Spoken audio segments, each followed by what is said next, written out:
अज़ीज़ तलबा व तालिबात, इस लेक्चर में आपका खैर मकदम है।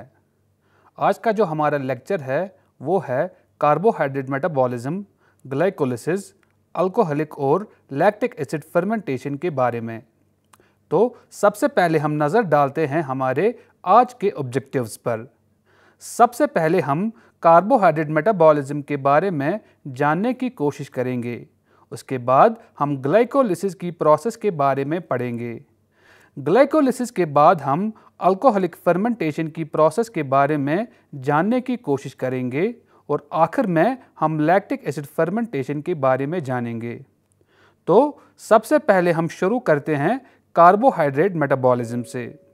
कार्बोहाइड्रेट्स बहुत सारी इंपॉर्टेंट मेटाबॉलिक प्रोसेसेस में अहम रोल प्ले करते हैं। ये लिविंग सेल्स में एक तो रोल प्ले करते हैं एनर्जी सोर्स का और एक्ट करते हैं एज स्ट्रक्चरल एलिमेंट्स भी। लिविंग सेल्स हमेशा एक्टिव रहते हैं और एक्टिव रहने के लिए वो डिपेंड करते हैं बहुत सारी कोऑर्डिनेटेड बायोकेमिकल रिएक्शंस पर। इन रिएक्शंस के लिए कार्बोहाइड्रेट्स एक एनर्जी सोर्स का काम करते हैं।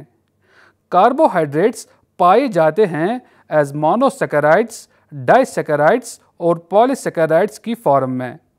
कार्बोहाइड्रेट्स बहुत सारी फंक्शंस अदा करते हैं, जैसे कि सबसे पहले वो एनर्जी स्टोरेज में फंक्शन करते हैं, जो कि वो करते हैं स्टार्च और ग्लाइकोजन की फॉर्म में। दूसरी, वो सिग्नलिंग में मदद करते हैं ग्लाइकोप्रोटीन्स और ग्लाइकोलिपिड्स की शक्ल में। वो एज फ्यूल भी काम करते हैं नर्वस सिस्टम और मसल्स में। वो पार्ट होते हैं न्यूक्लिक एसिड्स का, जैसे कि जीन्स, mRNA, tRNA और राइबोसोम्स का। वो हिस्सा होते हैं कनेक्टिव टिश्यूज और सेल वॉल कंपोनेंट्स का, जिसमें सेलुलोज और हेमिसेलुलोज आते हैं। अल्फा ग्लाइकोसिडिक बॉन्ड्स जो कि पाए जाते हैं ग्लाइकोजन और स्टार्च में, वो मेटाबॉलिकली दस्तयाब होते हैं इंसानों के लिए। कार्बोहाइड्रेट मेटाबॉलिज्म का मतलब है उनकी प्रोडक्शन, उनकी स्टोरेज और उनका यूज़ होना। ये असल में मेटाबॉलिज्म है शुगर्स का, जिसका मकसद है खून में शुगर की लेवल को मेंटेन करना, ताकि हमारी अंदरूनी यानी इंटरनल होम्योस्टैसिस मेंटेन हो। कार्बोहाइड्रेट मेटाबॉलिज्म एक बहुत ही कंजर्व्ड प्रोसेस है और पाया जाता है बैक्टीरिया में भी, जिसमें से प्राइम एग्जाम्पल है लैक ओपरान ई कोलाई में। हर कार्बोहाइड्रेट कार्बन, हाइड्रोजन और ऑक्सीजन का बना हुआ होता है, पर इसके बावजूद कार्बोहाइड्रेट की हर कोई फॉर्म मेटाबोलाइज नहीं हो पाती। वो कार्बोहाइड्रेट जो लगभग हर किसी लिविंग ऑर्गेनिज्म में यूज़ होते हैं वो हैं ग्लूकोज, जो कि एक मोनोसैकेराइड है। पर इसके बावजूद बड़े मॉलिक्यूल्स जैसे डाइसैकेराइड्स, ओलिगोसैकेराइड्स और पॉलीसैकेराइड्स भी हमारी बॉडी में मेटाबोलाइज हो जाते हैं, और एग्जाम्पल्स में फ्रक्टोज और गैलेक्टोज आते हैं। हमारी बॉडी में बहुत सारी प्रोसेसेस कार्बोहाइड्रेट मेटाबॉलिज्म पे डिपेंड करती है। सेल्यूलर रेस्पिरेशन की प्रोसेस जो कि कैटाबॉलिक रिएक्शन के जरिए एटीपी प्रोड्यूस करती है, शुगर के यूज़ पे डिपेंड करती है। खासकर ब्रेन यानी दिमाग पूरी तरह से ग्लूकोज के मेटाबॉलिज्म पे डिपेंड करता है। जब भी हम ब्रेड्स, सीरियल्स, पास्ताज और पोटैटोज जैसी चीज़ों से कार्बोहाइड्रेट हासिल करते हैं, उसका मेटाबॉलिज्म हमारे स्मॉल इंटेस्टाइन में, जो कि गैस्ट्रो इंटेस्टाइनल ट्रैक्ट का हिस्सा है, शुरू हो जाता है। यही वो जगह है जहाँ से मोनोसैकेराइड्स खून में एब्जॉर्ब होते हैं। बड़े मॉलिक्यूल्स को एंजाइम्स ब्रेक डाउन करते हैं, जिन्हें हम ग्लाइकोसाइड हाइड्रोलाइसिस कहते हैं। इन एंजाइम्स में एमाइलेस आता है, जो कि पैनक्रियाज से प्रोड्यूस होता है और कन्वर्ट करता है स्टार्च को डाइसैकेराइड्स और ट्राइसैकेराइड्स में, जो कि फिर लास्ट में हाइड्रोलाइज हो जाते हैं ग्लूकोज में। इस स्टेज पे सारे कार्बोहाइड्रेट्स डाइजेस्ट नहीं हो जाते, खास करके पॉलीसैकेराइड्स, जो कि फिर सिट्रेटली पास हो जाते हैं लार्ज इंटेस्टाइन में। अल्फा ग्लूकोज जिससे कि स्टार्च बनता है, आसानी से डाइजेस्ट हो जाता है, पर बीटा ग्लूकोज डाइजेस्ट नहीं हो पाता और यही वजह है कि कुछ पॉलीसैकेराइड्स जैसे कि सेलुलोज डाइजेस्ट नहीं हो पाते इंसानों में, पर रूमिनेंट्स जैसे कि मवेशी सेलुलोज को डाइजेस्ट कर पाते हैं। क्योंकि मोनोसैकेराइड्स कंटिन्यूअसली पास होते रहते हैं खून में खाने के बाद, तो ये ज़रूरी हो जाता है कि खून में उनकी कंसंट्रेशन केयरफुली मेंटेन हो, और अगर ये कंसंट्रेशन मेंटेन ना हो तो डायबिटीज़ मेलिटस जैसी बीमारियां हो जाती हैं। 3 हार्मोन्स ग्लूकोज की लेवल को रेगुलेट करते हैं, जिनका नाम है एपिनेफ्रीन, ग्लूकागॉन और इंसुलिन।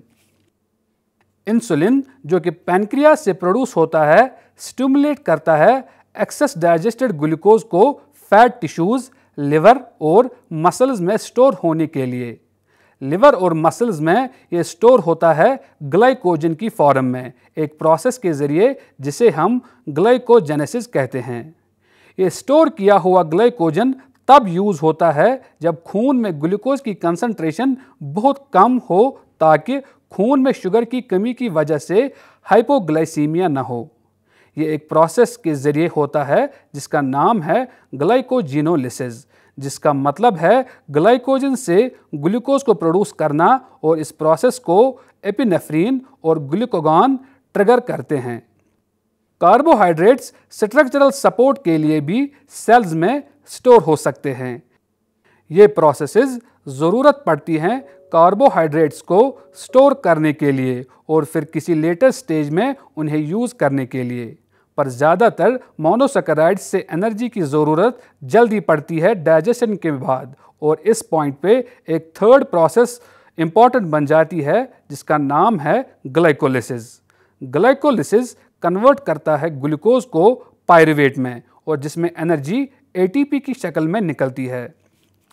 चलिए अब हम कार्बोहाइड्रेट मेटाबॉलिज्म की मेटाबॉलिक पाथवे पे नज़र डालते हैं।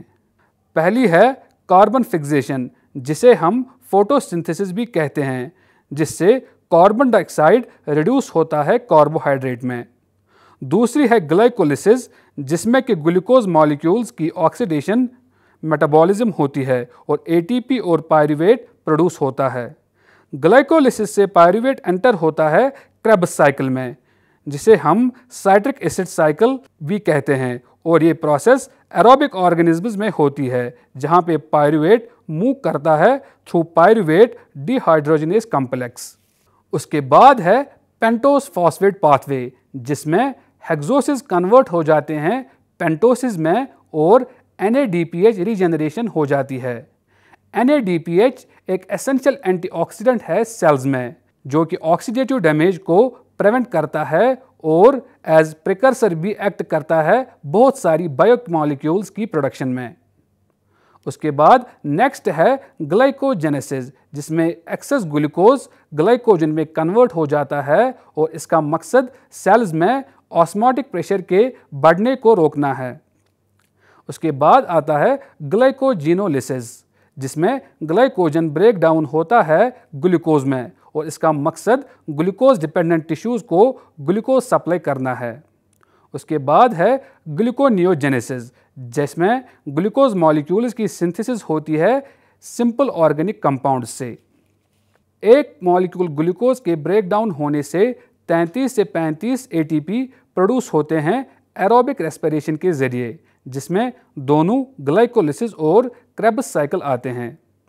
8 से 10 ATP मॉलिक्यूल्स प्रोड्यूस होते हैं ग्लाइकोलिसिस की प्रोसेस के थ्रू, जो कि एक एनएरोबिक ब्रेकडाउन है, और 25 ATP मॉलिक्यूल्स प्रोड्यूस होते हैं क्रेब्स साइकिल के जरिए, जो कि एक एरोबिक रेस्पिरेशन है।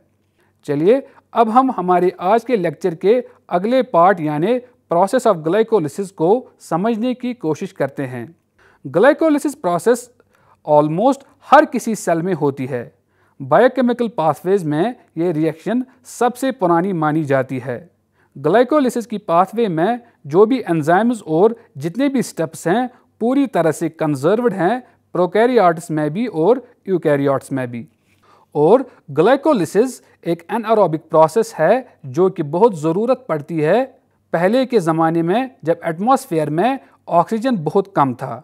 ग्लाइकोलिसिस, जिसे हम एम्बिडन मेयरहॉफ पार्नास पाथवे भी कहते हैं, हर एक ग्लूकोज के मॉलिक्यूल को ब्रेक डाउन करता है 2-3 कार्बन यूनिट्स यानी पायरुवेट में।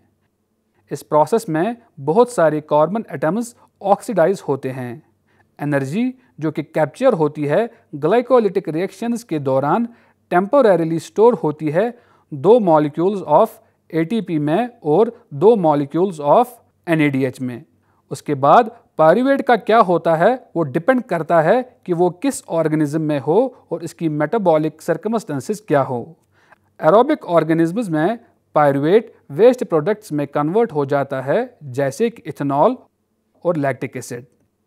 एरोबिक ऑर्गेनिज्म्स जैसे कि प्लांट्स और एनिमल्स ऑक्सीजन को यूज़ करते हैं बतौर टर्मिनल इलेक्ट्रॉन एक्सेप्टर और पायरुवेट को कंप्लीटली ऑक्सीडाइज करते हैं कार्बन डाइऑक्साइड और वाटर में, एक ऐसे स्टेपवाइज मैकेनिज्म में जिसे हम एरोबिक रेस्पिरेशन कहते हैं। ग्लाइकोलिसिस जिसमें 10 रिएक्शंस हैं 2 स्टेजेस में होती हैं। पहले स्टेज में ग्लूकोज की फॉस्फोराइलेशन 2 बार होती है जिससे कि 2 मॉलिक्यूल्स ऑफ ग्लिसरॉल्डिहाइड 3-फॉस्फेट बनते हैं। 2 मॉलिक्यूल्स ऑफ ATP जो कि इस स्टेज पे कंज्यूम होते हैं वो एक इन्वेस्टमेंट होते हैं क्योंकि इस स्टेज से एक्चुअल सबस्ट्रेट्स क्रिएट हो जाते हैं ऑक्सीडेशन के लिए एक ऐसी फॉर्म में जो सेल के अंदर ट्रैप होती हैं। दूसरे स्टेज में ग्लिसरॉल्डिहाइड 3-फॉस्फेट कन्वर्ट हो जाता है पायरुवेट में। 4 ATP और 2 NADH मॉलिक्यूल्स प्रोड्यूस होते हैं। क्योंकि 2 ATP मॉलिक्यूल्स कंज्यूम हुए होते हैं स्टेज फर्स्ट में, इसका मतलब 2 ATP मॉलिक्यूल्स प्रोड्यूस होते हैं 1 मॉलिक्यूल ऑफ ग्लूकोज से। ग्लाइकोलिटिक पाथवे को हम एक इक्वेशन की शक्ल में सम अप कर सकते हैं जो कि है D glucose plus 2 ADP plus 2 inorganic phosphate plus 2 NAD positive, जिससे कि प्रोड्यूस होते हैं 2 pyruvate plus 2 ATP plus 2 NADH plus 2 H positive plus 2 times water. चलिए अब हम ग्लाइकोलिसिस की 10 रिएक्शंस को डिस्कस करते हैं। पहले स्टेप में फॉस्फेट ग्रुप ट्रांसफर होता है ATP से ग्लूकोज की तरफ जिससे ग्लूकोज 6-फॉस्फेट बनता है। दूसरे स्टेप में ग्लूकोज 6-फॉस्फेट कन्वर्ट हो जाता है इसके आइसोमर में जिसका नाम है फ्रुक्टोज 6-फॉस्फेट।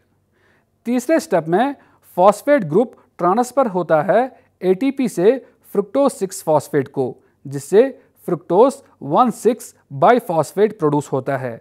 इस स्टेप को एंजाइम फॉस्फोफ्रुक्टोकाइनेज कैटालाइज करता है जिसको रेगुलेट किया जा सकता है ग्लाइकोलिसिस पाथवे को स्पीड अप या स्लो डाउन करने में। फोर्थ स्टेप में फ्रुक्टोज 1,6-बाइफॉस्फेट स्प्लिट हो जाता है 2-3 कार्बन शुगर्स में जिनका नाम है डाइहाइड्रोक्सी एसीटोन फॉस्फेट और ग्लिसरॉल्डिहाइड 3-फॉस्फेट। ये दोनों एक दूसरे के आइसोमर हैं पर खाली ग्लिसरॉल्डिहाइड 3-फॉस्फेट कंटिन्यू कर सकता है ग्लाइकोलिसिस के अगले स्टेप के लिए। फिफ्थ स्टेप में डाइहाइड्रोक्सी एसीटोन फॉस्फेट कन्वर्ट हो जाता है ग्लिसरॉल्डिहाइड 3-फॉस्फेट में। दोनों मॉलिक्यूल्स इक्विलिब्रियम मेंटेन करते हैं पर यह इक्विलिब्रियम डाउनवर्ड डायरेक्शन की तरफ चला जाता है जो ही ग्लिसरॉल्डिहाइड 3-फॉस्फेट यूज हो जाता है और आखिर तक सारे DHAP कन्वर्ट हो जाते हैं। ग्लाइकोलिसिस के सेकंड हाफ में 3 कार्बन शुगर्स जो कि फर्स्ट हाफ में बने एक सीरीज ऑफ एडिशनल ट्रांसफॉर्मेशंस के थ्रू चले जाते हैं और अल्टीमेटली पायरुवेट प्रोड्यूस करते हैं। इस प्रोसेस में 4 ATP मॉलिक्यूल्स और 2 NADH मॉलिक्यूल्स प्रोड्यूस होते हैं। 6th स्टेप में ग्लिसरॉल्डिहाइड 3-फॉस्फेट 2 इलेक्ट्रॉन्स और 2 प्रोटॉन्स लूज करता है जिससे NAD रिड्यूस हो जाता है NADH में। इस रिएक्शन से एनर्जी रिलीज होती है जो कि यूज होती है दूसरे फॉस्फेट को शुगर से अटैच करने के लिए जिससे 1,3-बाइफॉस्फोग्लिसरेट बनता है। 7वें स्टेप में 1,3-बाइफॉस्फोग्लिसरेट डोनेट करता है अपना एक फॉस्फेट ग्रुप ADP को जिससे ATP मॉलिक्यूल बनता है और 3-फॉस्फोग्लिसरेट में कन्वर्ट हो जाता है। 8वें स्टेप में 3-फॉस्फोग्लिसरेट कन्वर्ट हो जाता है 2-फॉस्फोग्लिसरेट में, जो कि इसका एक आइसोमर है। 9वें स्टेप में 2-फॉस्फोग्लिसरेट वाटर का मॉलिक्यूल लूज करता है, जिससे फॉस्फोइनॉल पायरुवेट बनता है। फॉस्फोइनॉल पायरुवेट एक अनस्टेबल मॉलिक्यूल है जो कि ग्लाइकोलिसिस के आखिरी स्टेप में अपना फॉस्फेट ग्रुप लूज करता है, और लास्ट स्टेप में फॉस्फोइनॉल पायरुवेट डोनेट करता है अपना फॉस्फेट ग्रुप एडीपी को, जिससे दूसरा एटीपी मॉलिक्यूल बनता है। फॉस्फोइनॉल पायरुवेट अपना फॉस्फेट लूज करने से पायरुवेट में कन्वर्ट हो जाता है, जो कि ग्लाइकोलिसिस का एंड प्रोडक्ट है। इसके बाद हम अल्कोहलिक फर्मेंटेशन के बारे में डिस्कस करेंगे। इथेनॉल फर्मेंटेशन, जिसे हम अल्कोहलिक फर्मेंटेशन भी कहते हैं, एक ऐसी बायोलॉजिकल प्रोसेस है जिससे शुगर्स जैसे ग्लूकोज, फ्रक्टोज कन्वर्ट हो जाते हैं सेल्यूलर एनर्जी में, और साथ में इथेनॉल और कार्बन डाइऑक्साइड भी प्रोड्यूस करते हैं। क्योंकि यीस्ट ये कन्वर्जन ऑक्सीजन की एब्सेंस में करते हैं, इसलिए अल्कोहलिक फर्मेंटेशन एक एनएरोबिक प्रोसेस है। इथेनॉल फर्मेंटेशन के बहुत सारी यूजेस हैं, जैसे कि production of alcoholic beverages, ethanol fuel और ब्रेड बेकिंग।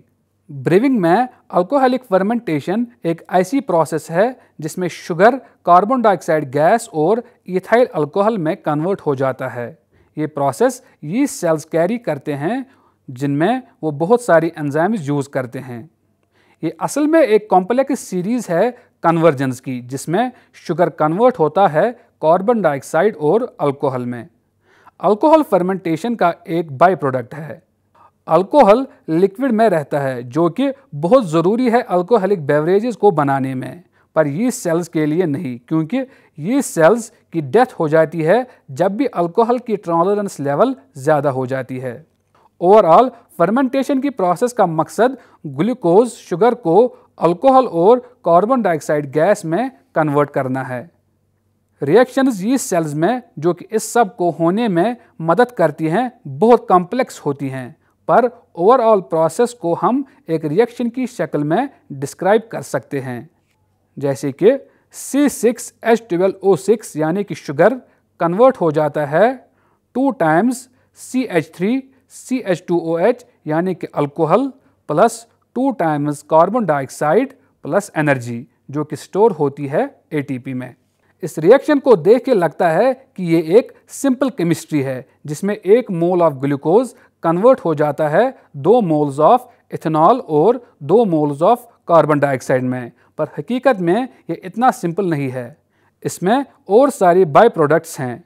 कार्बोहाइड्रेट और इथेनॉल के अलावा शुगर इनकॉर्पोरेट होता है बहुत सारी चीज़ों में, जैसे कि यीस्ट बायोमास, एसिड्स जिसमें पायरुविक एसिड, एसिटल्डिहाइड, कीटोग्लूटारिक और लैक्टिक एसिड आता है।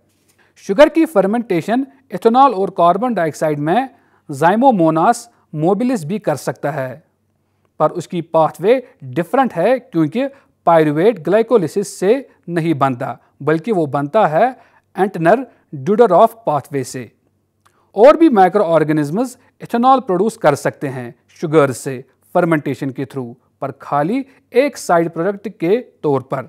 एग्जाम्पल्स में आते हैं, पहले हेटेरोलैक्टिक एसिड फर्मेंटेशन, जिसमें ल्यूकोनोस्टॉक बैक्टीरिया लैक्टेट, इथेनॉल और कार्बन डाइऑक्साइड प्रोड्यूस करते हैं। दूसरा है मिक्सड एसिड फर्मेंटेशन, जिसमें ई कोलाई इथेनॉल प्रोड्यूस करता है, जो कि मिक्स होता है lactate, acetate, succinate, formate, carbon dioxide और वाटर के साथ। तीसरा है 2,3-ब्यूटेनडायोल फर्मेंटेशन, जिसमें enterobacter, ethanol, butanediol, lactate, formate, carbon dioxide और वाटर प्रोड्यूस करता है। इसके बाद अब हम हमारे आज के लेक्चर के लास्ट पार्ट को डिस्कस करेंगे, जो कि है lactic acid fermentation. Lactic acid fermentation एक ऐसी बायोलॉजिकल प्रोसेस है जिसमें ग्लूकोज और बाकी 6 कार्बन शुगर्स कन्वर्ट हो जाते हैं सेल्यूलर एनर्जी और मेटाबॉलिक लैक्टेट में। ये एक एनएरोबिक फर्मेंटेशन रिएक्शन है जो कुछ बैक्टीरिया और एनिमल सेल्स में होती है, जैसे कि मसल सेल्स। अगर सेल्स में ऑक्सीजन प्रेजेंट होगा तो बहुत सारे ऑर्गेनिजम्स फर्मेंटेशन को बाईपास करेंगे और सेल्यूलर रेस्पिरेशन करेंगे, पर जो फैकल्टेटिव एनारोबिक ऑर्गेनिज्म्स होते हैं वो दोनों यानी फर्मेंटेशन और रेस्पिरेशन करेंगे ऑक्सीजन की प्रेजेंस में। कभी कभार जब ऑक्सीजन प्रेजेंट भी होता है और एरोबिक मेटाबॉलिज्म भी माइटोकॉन्ड्रिया में हो रहा होता है, तब अगर पायरूवेट जितना बिल्डअप यानी स्टोर होगा जितना कि वो मेटाबोलाइज ना हो, तो उस सूरत में फर्मेंटेशन की प्रोसेस होगी। लैक्टेट डिहाइड्रोजनेस एंजाइम कैटालाइज करता है पायरूवेट और लैक्टेट के इंटरकन्वर्जन को और साथ साथ में NADH और NAD पॉजिटिव के इंटरकन्वर्जन को भी। होमोलैक्टिक फर्मेंटेशन में एक मॉलिक्यूल ऑफ ग्लूकोज कन्वर्ट हो जाता है 2 मॉलिक्यूल्स ऑफ लैक्टिक एसिड में। इसके कंपैरिजन में हेटेरोलैक्टिक फर्मेंटेशन में लैक्टिक एसिड के साथ साथ कार्बन डाइऑक्साइड और इथेनॉल भी प्रोड्यूस होता है, एक ऐसी प्रोसेस से जिसे हम फॉस्फोकीटोलेस पाथवे कहते हैं। लैक्टिक एसिड फर्मेंटेशन को दुनिया भर में बहुत सारी जगहों में यूज़ किया जाता है वो फूड्स प्रोड्यूस करने के लिए जो दूसरी प्रोसेस से प्रोड्यूस नहीं हो पाते। इसमें सबसे खास लैक्टोबैसिलस है जो कि एक कमर्शियली खास लैक्टिक एसिड फर्मेंटिंग जीनस है, हालांकि और भी बैक्टीरिया और कभी कभार यीस्ट भी यूज़ होते हैं। 2 सबसे खास एप्लीकेशंस जो कि लैक्टिक एसिड फर्मेंटेशन की हैं वो हैं योगर्ट और सौरक्राउट की प्रोडक्शन में। योगर्ट को दूध की एक हार्मलेस बैक्टीरिया से लैक्टिक एसिड फर्मेंटेशन करने से प्रोड्यूस करते हैं। जो बैक्टीरिया खास तौर पे यूज़ होते हैं वो हैं लैक्टोबैसिलस बल्गैरिकस और स्ट्रेप्टोकोकस थर्मोफिलस, और यूनाइटेड स्टेट्स लॉ ने यह ज़रूरी रखा है कि हर किसी किस्म के योगर्ट में ये 2 कल्चर्स होनी चाहिए। ये बैक्टीरिया लैक्टिक एसिड को प्रोड्यूस करते हैं मिल्क कल्चर में और इसका pH डिक्रीज करते हैं जिससे वो फर्मेंट हो जाते हैं। ये बैक्टीरिया इसके बगैर कुछ ऐसे कंपाउंड्स भी प्रोड्यूस करते हैं जो योगर्ट को एक खास किस्म का फ्लेवर देते हैं। लोवर्ड यानी कम pH का और एक फ़ायदा ये भी है कि एसिडिक एनवायरनमेंट में बाकी हार्मफुल बैक्टीरिया नहीं रह पाते। इसके साथ ही हमारा आज का लेक्चर ख़त्म होता है। उम्मीद है आपको अच्छे से समझ आया होगा। आप सबका शुक्रिया।